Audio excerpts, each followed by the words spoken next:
Bom, bom dia. Hoje é 23 de dezembro de 2016. São aproximadamente 7h17.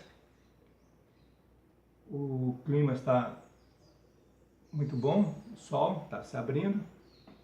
Parece que vai ser um dia muito bonito, quente, aqui no Rio de Janeiro, na Serra, né? Muito agradável. E hoje eu vou iniciar a introdução sobre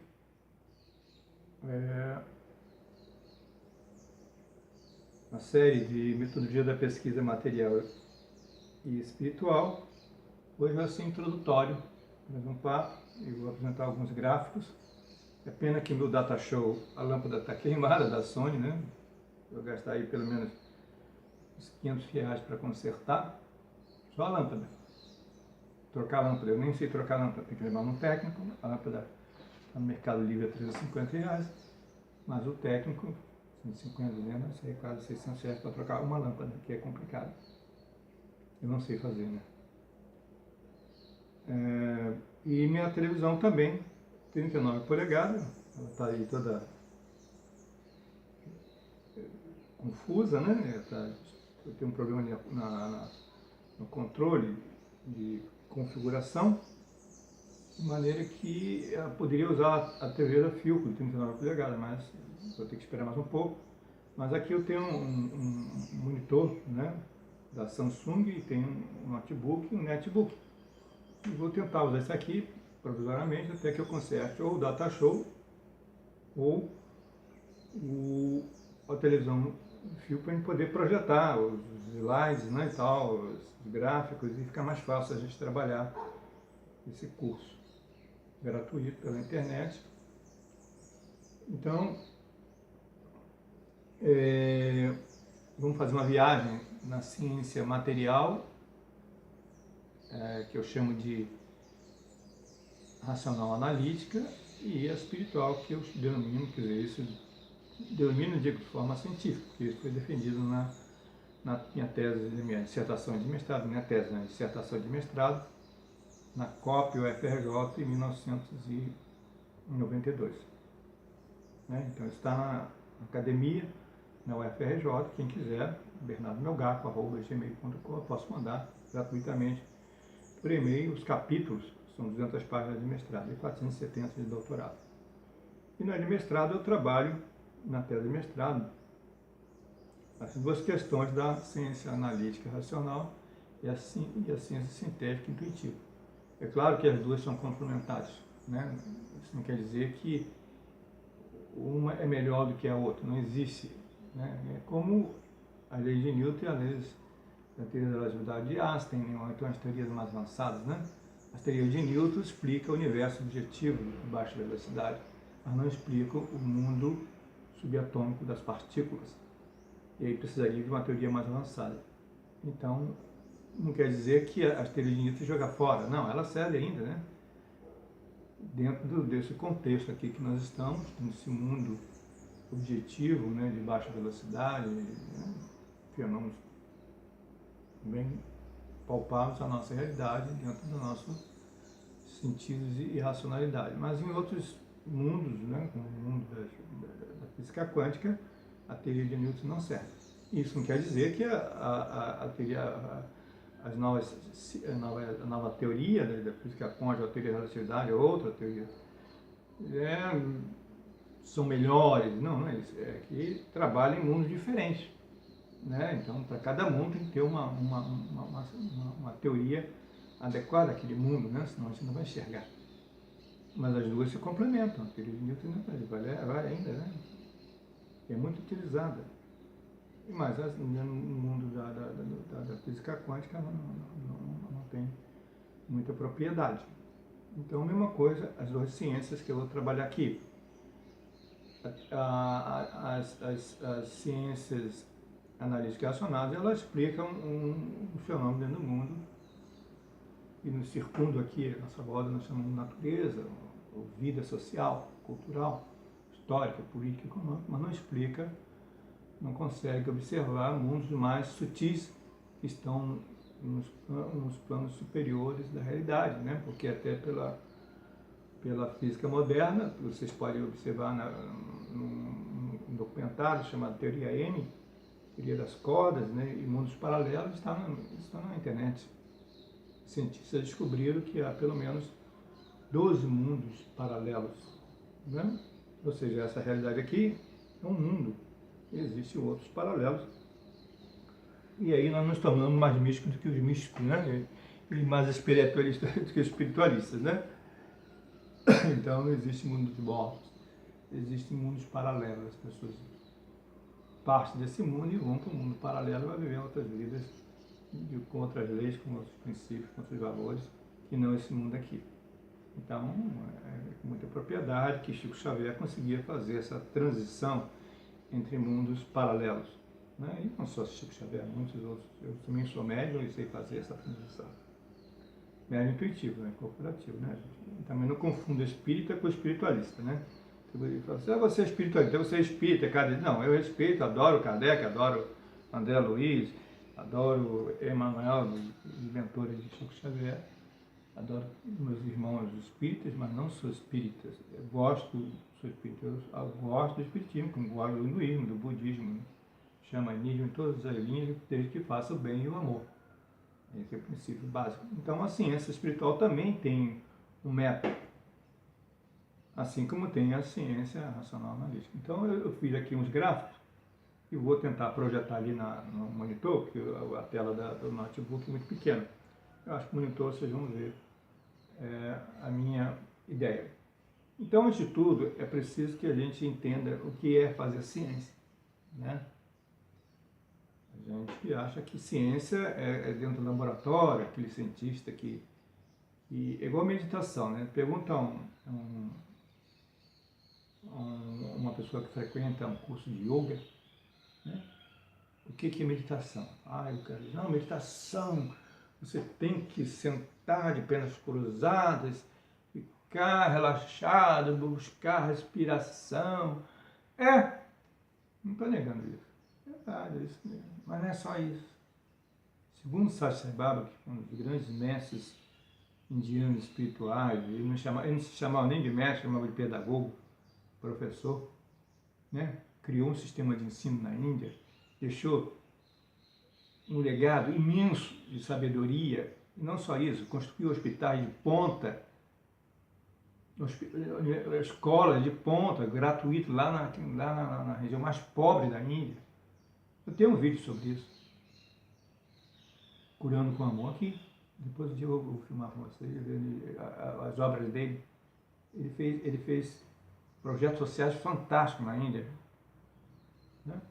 Que é seguido por milhões de pessoas, chamados Onda de Milagres. E Sai Baba diz o seguinte, quanto a esse respeito. Agora eu já esqueci que eu ia falar sobre o que Sai Baba falou, né? Eu entrei nessa discussão, né?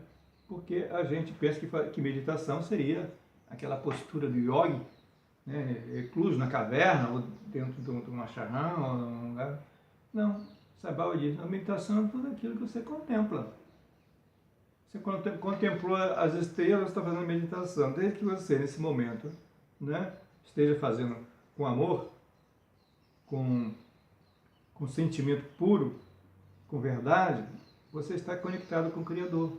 Isso é meditação, diz Sai Baba, e eu concordo com ele. Então, as pessoas criam um rótulo para o cientista e para o yogi, para o santo. Santo é todo mundo que é honesto, que tem caráter, que segue um caminho bom, e não quer desejar mal ao outro, é um santo. E faz bem ao próximo, santo. Só que não é canonizado, que não é reconhecido pela igreja. E foi até milagre, só que ele não aparece, né? Ou quando aparece, é perseguido, como foi o Padre Cícero lá no Ceará, né? Ele fez lá o milagre dele, lá na hóstia da Beata, que quando ele botava a hóstia na boca da Beata, sangrava. Aí veio a ciência, filmou e tal, fez pesquisa e era sangue mesmo. E aí a igreja naquela época condenou ele, a Beata foi presa, né? Pressão psicológica, presa, porque ela era negra, pobre, lá no Ceará, naquela época. Quanto tempo faz isso? Lá em 1940 e pouco, 30, 40 e pouco. Ah, não sei se essa data precisa ser 30, 40 ou 20, não, foi nessa época aí.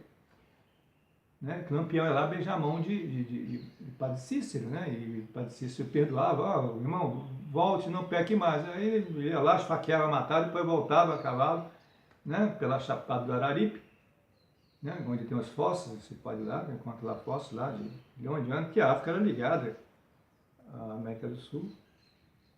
E lá na Chapada do Araripe tu encontra os fósseis ainda daquela época, né? Borboleta, peixe, dinossauro, outra coisa. Tem um museu lá, da Universidade de Alcaria, onde eu sou professor. Então, a ciência é o ato de debruçar, né, sobre a realidade, seja ela no nível exterior então, e interior.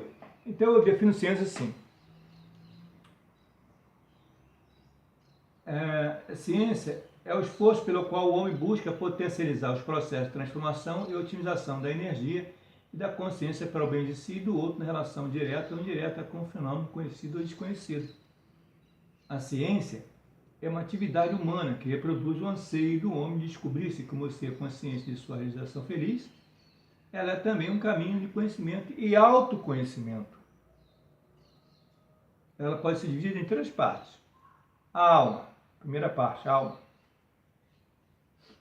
é um método, o caminho, a pesquisa, quer dizer, é o andar, percorrer, inserir, escolher, etc. A segunda parte é o corpo, é a técnica, um instrumento, a coleta de dados, né? Que significa o quê? Medir a eficiência, o desempenho, perceber, sentir, ver, escutar, contactar, interagir, interferir. Esse é o corpo da ciência. E o espírito da ciência é a revelação, a descoberta, a interpretação, retirar o véu, desocultar, desvelar, intuir, amar, encontrar o outro, a alteridade. Então, essa é a minha definição de ciência, que é muito mais abrangente do que essa ciência racional analítica. A minha inclui a racional analítica e a sintética intuitiva, que eu defendi no tese de mestrado na COP-FJ em 1992. Tem 200 páginas sobre isso. Então, tem um cientista que é o Bronowski, que diz o seguinte: uma ciência é uma descrição do mundo, ou melhor, uma linguagem para descrever o mundo. É uma linguagem para descrever o mundo. Né? Então, eu dei aula de metodologia de pesquisa aqui no Rio de Janeiro, né? E também no Ceará, lá na URCA, Universidade de Alcaria, onde eu sou professor adjunto do Departamento de Ciências Sociais. Eu era da engenharia de produção, depois eu me transferi em 2006 para Ciências Sociais, que tinha mais a ver com o meu lado humano do que máquinas. Eu me transferi, a contragosto do meu departamento, mas me transferi, sem eles saberem. Depois teve uma briga e tal, mas tudo bem. Hoje eu pertenço ao Departamento de Ciências Sociais, sou aposentado, né? Departamento de Ciências Sociais. E fiz trabalhos a fronteira entre engenharia de produção, trabalhos de campo, né? de extensão e pesquisa, pesquisação, né? Que eu não falava muito bem isso na UFRJ, pesquisação, e tem um livro muito bonito sobre pesquisação. E pesquisa é ao mesmo tempo e ação, né? Não é só a questão do cientista ir lá, ficar de longe observando o fenômeno, ele se envolve com o fenômeno, na realidade. Tem um livro belíssimo do Tiolan, Michel Tiolan, da COP-FJ. Eu tive o prazer de assistir a aula dele. Então, metodologia, princípio para ação, passo, estudo de métodos. Método, que significa método em grego? Meta é caminho, odos, para, ou seja, é a aplicação de técnicas e procedimentos.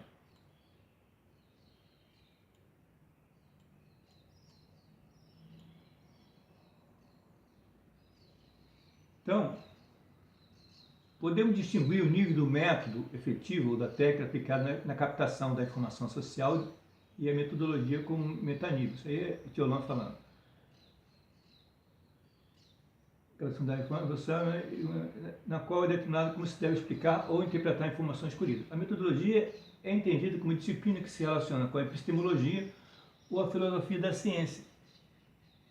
Seu objetivo consiste em analisar as características dos vários métodos disponíveis, avaliar suas capacidades, potencialidades, limitações ou distorções e criticar os pressupostos ou as implicações de sua utilização.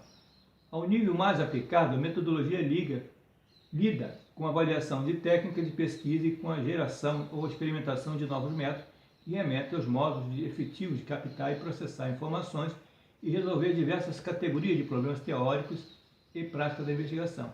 Além de ser uma disciplina que estuda os métodos, a metodologia é também considerada como modo de conduzir a pesquisa.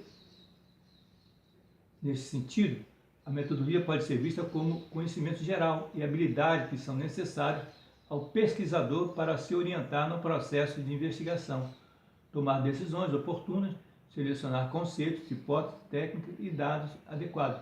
O estudo da metodologia auxilia o pesquisador na aquisição desta capacidade. Associada à prática da pesquisa, o estudo da metodologia exerce uma importante função de ordem pedagógica, isto é, a formação do estado de espírito e dos hábitos correspondentes ao ideal da pesquisa científica. Tiolan, 1986, página 25, que é um livro que ele escreveu. Né?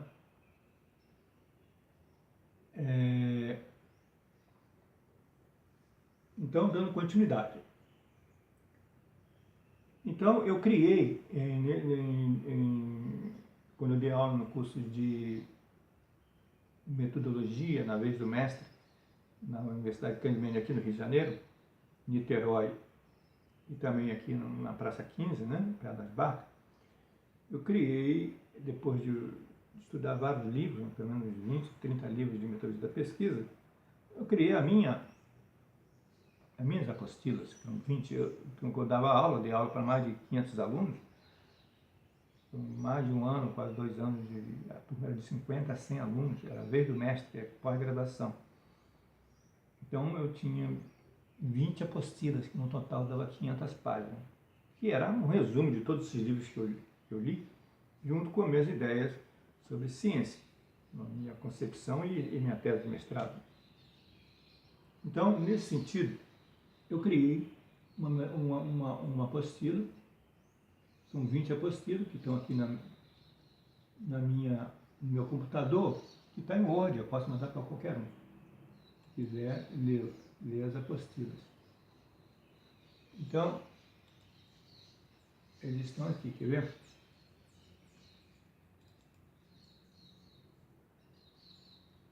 Vou mostrar aqui para vocês. Aqui, ó. Ver se dá para ver. Aqui. Está tudo, né, organizado a 1 até a 20. Então, são 20 apostilas. Então, e para dar essa aula, eu tinha que criar uns gráficos para poder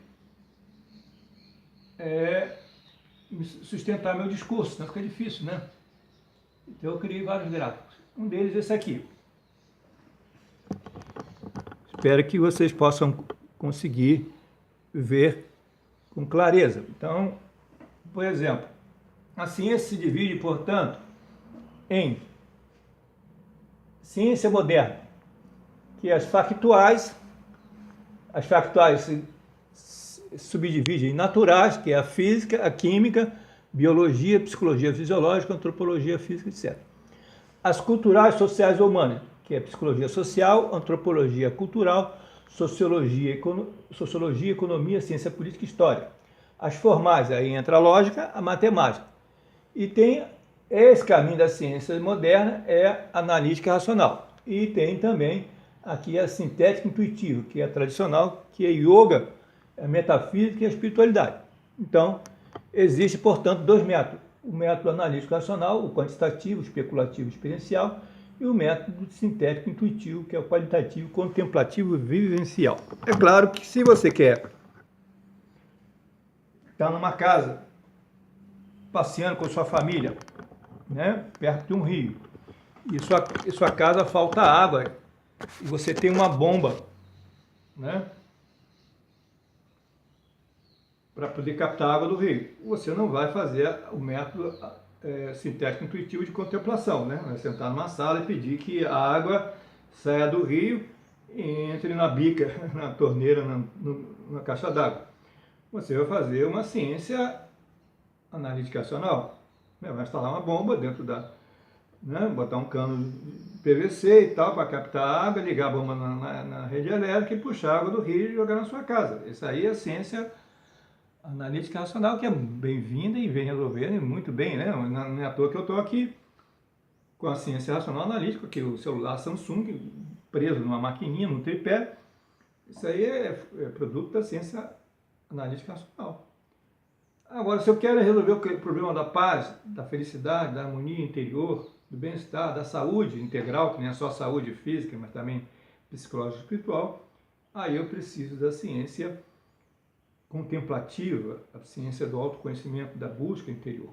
E não é analítica racional que você vai resolver. Pode até um psicólogo, vai te ajudar, vai te dar um ponto de apoio e tal, para você argumentar, você poder ponderar. Eu tinha um amigo meu, o Sérgio Teixeira, que ele era meu ponto de apoio para discutir a questão da psicologia, porque apesar de não ser psicólogo, ele estudava muito psicologia, então a gente debatia muito, né? Tenho saudades desse tempo em que eu e ele debatíamos psicologia. Tive amigas psicólogas também, várias, e até a maioria das minhas amigas na universidade eram psicólogos, porque eu gostava de conversar comigo, porque eu adoro psicologia. Mas eu percebo que a psicologia tem um limite, porque ela está presa ao método racional analítico objetivo, né? Jung falou exatamente sobre isso no livro dele. Eu posso depois mostrar para quem quiser o texto dele e o livro dele, que ele fala sobre isso. Ele diz que psicologia de objetivo é demais, não dá. Se o psicólogo não se autoconhecer, ele não vai poder entender a realidade do seu cliente. E Jung falou com muita propriedade. Respeito ao psicólogo, à psicologia. Eu tenho aqui um livro que tem 120 linhas de psicologia, um resumozinho muito fantástico. Está aqui na minha biblioteca, está ali naquele armário. Bom, então, feitas essas descrições, vamos partir para um outro gráfico. Então, como é que se dá essa visão minha sobre os dois universos? A ciência analítica racional e a ciência sintética intuitiva. Eu fiz um gráfico, espero que os senhores consigam perceber. Olha aqui. Está vendo? É o processo de evolução do conhecimento. Aqui no meio está o conhecimento. Tem um conhecimento que é interior, dentro da gente, e um exterior, que é esse que nós estamos vendo agora, os pássaros, as árvores, tal, o céu. Então, uma linha vertical que parte do desconhecimento para o autoconhecimento. E uma linha horizontal, que parte da contemplação, observação e investigação, até a resposta final, que é a ciência, que é a consciência, que é a resposta. Então, na parte superior, nós temos a ciência tradicional, sintética e intuitiva. E na parte de baixo, nós temos a ciência moderna, analítica. Elas são complementares, né? Então, nesse eixo aqui, nós temos embaixo o espaço da descoberta. E na parte de cima é o autoconhecimento, que é a vontade, a fé, a sensibilidade, o espaço da revelação. Então, saímos do eixo aqui da descoberta e revelação aqui. Esse aqui é o eixo da busca do questionamento. Então, tem que ter uma busca, um questionamento, e tem que ter uma descoberta e revelação. Então, toda ciência, seja ela sintética, intuitiva ou analítica racional, passa por esses dois processos. A analítica racional, a ideia dela, o objetivo dela é fazer descobertas, né? E chegar a... E para que isso aconteça, a ciência tem que perguntar, tem que fazer um questionamento, né? E a gente vai ver daqui a pouco no gráfico como é que a gente faz esse processo dentro do processo de processo de pesquisa. Tem que fazer um questionamento, né? Correlação entre a pobreza e a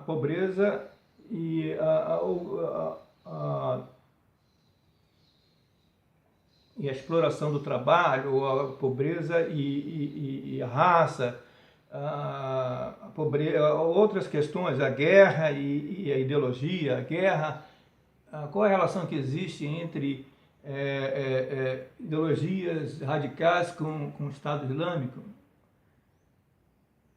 Essa pergunta, ela tem um caráter, busca uma relação entre dois pontos.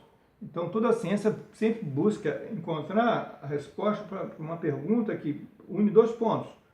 Uma relação entre um fato e o outro, para poder ver quais são os princípios que estão por trás e poder explicar de forma fundamentada, né? Claro, com bastante investigação, que vai levar anos, até uma vida inteira, até chegar a uma resposta, né? Qual é a relação entre o mosquito e o Zika e a dengue? Então o cientista vai estudar, né? Qual a relação entre a fé e a cura?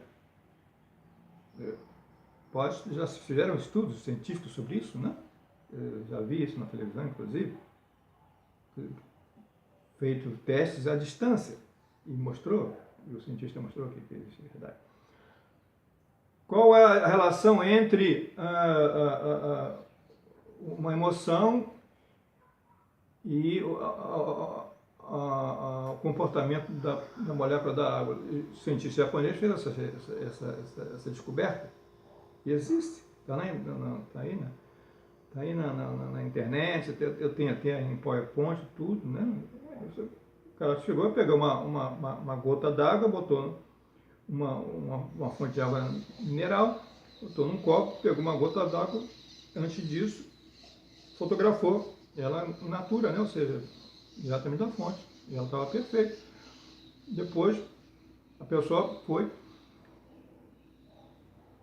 botou uma música violenta, ou então ofendeu, falou um palavrão, ofendendo, dizendo alguma coisa muito dura, e aí depois tirou a gota e jogou no microscópio e mudou a estrutura molecular da água. Isso está provado por um japonês. Né? Você vê que a gente afeta o mundo. Né? A própria ciência, a física quântica, fala isso. Né? A gente negar a física quântica, né? Tem que negar toda essa eletrônica, toda a eletrônica depende da física quântica. A informática é a física quântica.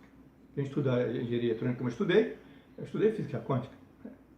Senão eu não entenderia como é que funcionam os diodos, os transistores, os chips. Né?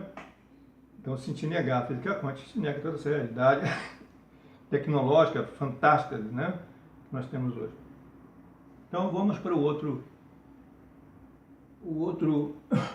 gráfico. Agora, aqui é o gráfico que eu criei para poder aplicar as minhas aulas de metodologia da pesquisa científica na universidade, tanto particular da Cândido Mendes, quanto da estadual da Universidade Regional do Cariri. Então, a visão geral do processo de pesquisa. Temos o tema, a formulação do problema, temos o eixo do planejamento, o eixo do empírico e o eixo teórico. Né? E no final desses três eixos, nós encontramos o quê? O trabalho científico, né? Que é a monografia, a criação da monografia, né? O trabalho científico, um artigo científico, o que ele for. Então, esse gráfico, né? No eixo do planejamento, temos o esboço, o projeto de pesquisa e o relatório de pesquisa, né? Aqui no lado esquerdo. Né? No meio, nós temos, lá em cima, o tema é a formulação do problema, depois, enunciado das hipóteses e pressupostos, a coleta de dados e análise e interpretação dos dados. Né? No lado direito, nós temos o planejamento do assunto, a pesquisa bibliográfica, a pesquisa das soluções, análise explicativa das soluções e síntese integradora. No final de tudo isso, é claro que isso não é uma coisa assim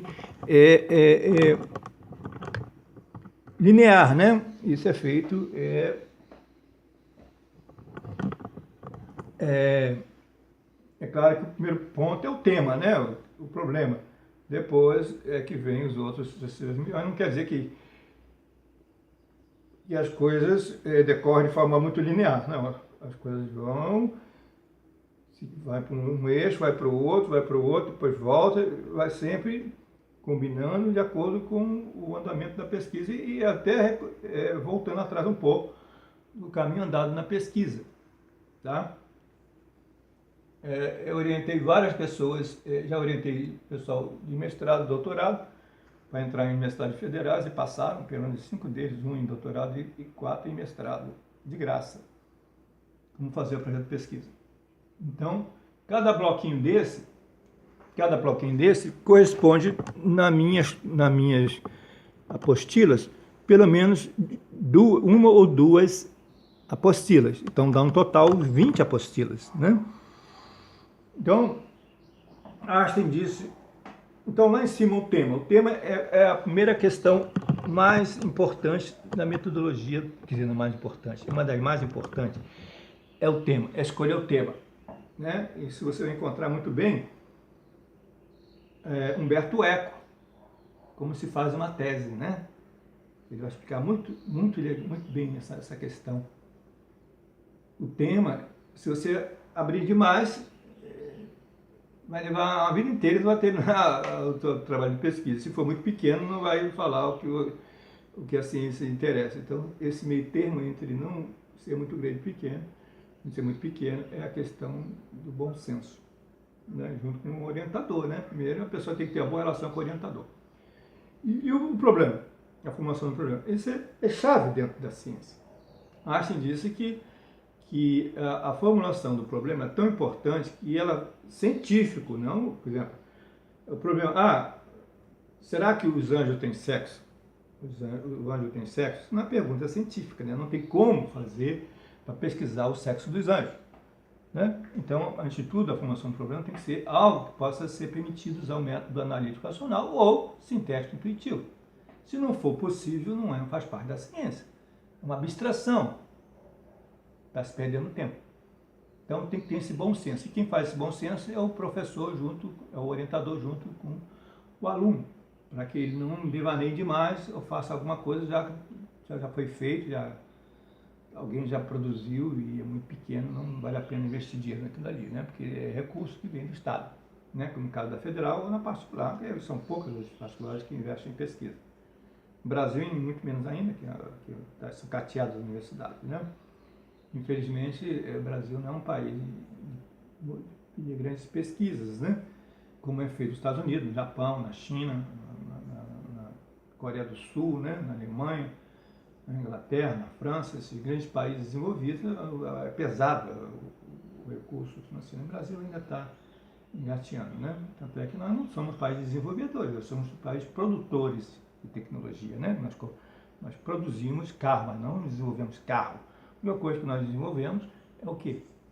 É na área de petróleo, aviões, tanques de guerra, né? E na área elétrica. O resto, tudo, a gente recebe a parte de desenvolvimento das engenharia, desenvolvimento de produto e produção,